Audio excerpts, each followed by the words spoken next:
आप लोग? सबसे पहले आप लोगों को मैं बहुत बहुत थैंक्स करना चाहूंगी, बहुत धन्यवाद दूंगी तहे दिल से, जो मुझे मेरे वीडियोस के लिए आप लोगों से प्यार मिल रहा है, एनकरेजमेंट मिल रहा है। मैं बहुत ज्यादा उत्साहित हूं आप लोगों के लिए अच्छे अच्छे और वीडियोस बनाने के लिए। अब बात करते हैं पेट पास की। तो आज थी भारी वीकेंड के वार की।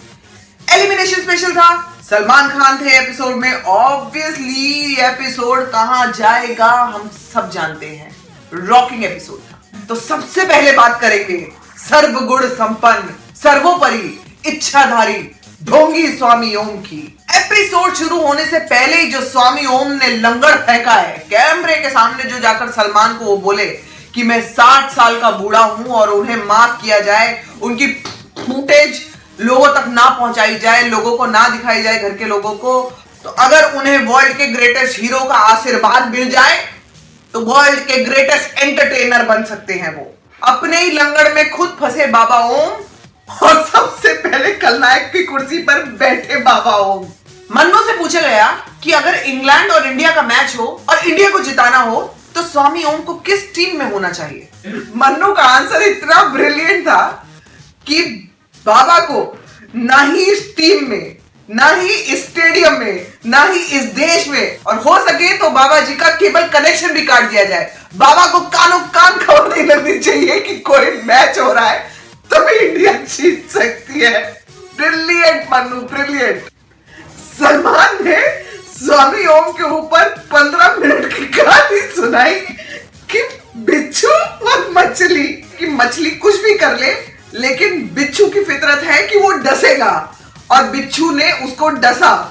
तो ये जो पूरी कहानी थी वो स्वामी ओम पे थी, लेकिन स्वामी ओम ने छूटते ही ये कहानी बाकी सब पिढ़ा दी। हाँ देखिए ना, इनकी फितरत ऐसी है, ये मुझे डसते हैं। मतलब क्या कमाल है Swami Om. Hats off to this man यार। बाबा के पास एक ऐसा ब्रह्मास्त्र है कि बाबा दुनिया का कोई भी युद्ध जीत सकते हैं। आप बाबा पे बड़े से बड़ा आरोप लगा दो, बड़े से बड़ा लांछन लगा दो, बाबा का अंत में एक ही जवाब होगा, मैं माफी चाहता हूं, मैं आपकी बात को स्वीकार करता हूं, आप बिल्कुल सही कह रहे हैं। भाई उसके बाद इंसान कहेगा क्या? अपना सर पीटेगा। भाई इतनी सारी बकवास मैंने करी क्यों इसके सामने। आज बाबा ने महफिल लूट ली। भाई बाबा ने जो साम नाम दंड भेद सब कुछ कर डाला, टीआरपी लूट ली, किसी को लाइमलाइट में नहीं आने दिया। बाबा आज मुजरिम भी खुद ही थे और वकील भी खुद ही थे। जो आंसुओं से उन्होंने अपनी वकालत की है, डाइजेस्ट किसी को भी नहीं हुई, एंटरटेन जरूर हुए हम। कैप्टनसी की बात आई, रोहन से पूछा गया उसके कैप्टनशिप के बारे में कि वो कैप्टन कम थे, डिक्टेटर ज्यादा थे। वाकई जो कई सवाल रोहन से किए गए उनके पास जवाब नहीं था, वो लिटरली अपना थूक घोट रहे थे और उनको समझ नहीं आ रहा था कि क्या जवाब दूं। जो बेड्स की बात आई, बेड्स चेंजिंग की बात आई, he really didn't know what to answer। Lokesh से भी कुछ सवाल पूछे गए, लेकिन as usual लोकेश ने इतने कंफ्यूजिंग आंसर्स दिए कि किसी को कुछ पता ही नहीं चला कि वो बोलना क्या चाहती है। जब मन्नू और मनवीर को जेल में डालने की बात आई और रोहन से पूछा गया कि मन्नू और मनवीर को आपने जेल में डाला, उसका कोई रीजन नहीं दिया, उसके भी रोहन के पास कोई जस्टिफिकेशन नहीं थे। बहुत कंफ्यूज दिख रहा था आज रोहन। एक बहुत ही क्लियर चीज तो हम लोग सब देख सकते हैं कि इस घर में दो ग्रुप बन चुके हैं, एक सो कॉल्ड सेलिब्रिटीज या सो कॉल्ड कॉमनर्स का। लेकिन अगर ये दो नाम दिए ही गए हैं इन्हें, तो मैं ये बात जरूर कहूंगी कि कॉमनर्स का बलड़ा बहुत भारी है।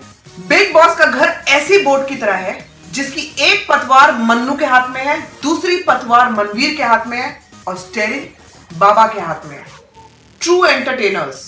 फाइनली करण घर से बाहर हुए, जैसा कि हम सबको एक्सपेक्टेड था। मैं कई बार बोल चुकी हूं कि मेरे वीडियोस में जो करण थे वो मिस्टर इंडिया रहे, वो दिख नहीं रहे थे। मैं बार बार बोल रही हूं कि वो दिख नहीं रहे हैं, वो कुछ कर नहीं रहे हैं। आई होप वो कुछ करे, लेकिन इट इज टू लेट और करण घर से बाहर हो गए। कल एक और एविक्शन है, राहुल, लोकेश और मोना।